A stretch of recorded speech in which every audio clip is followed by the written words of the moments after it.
Main game dengan adik suka-suka, siapa kalah dia kena belanja makan. Adakah itu satu perjudian berdosa?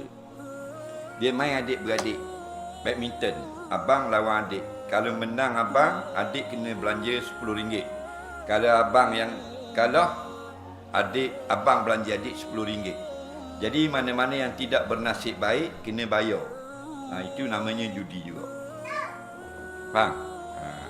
Dia yang tidak judi ni gini, abang cabar adik.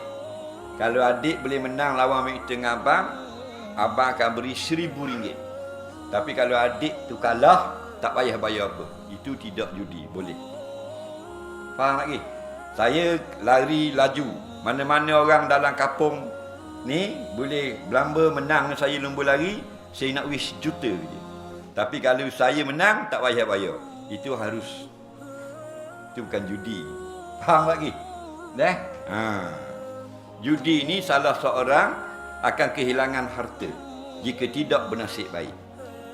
Nampak? Contohnya dia masuk tandingan memancing. Dia kena bayar harga jorang RM100. Kalau dia bernasib baik, dia dapat RM5,000.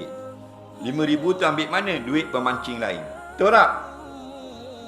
Tapi kalau dia tidak bernasib baik, dia hangus RM100.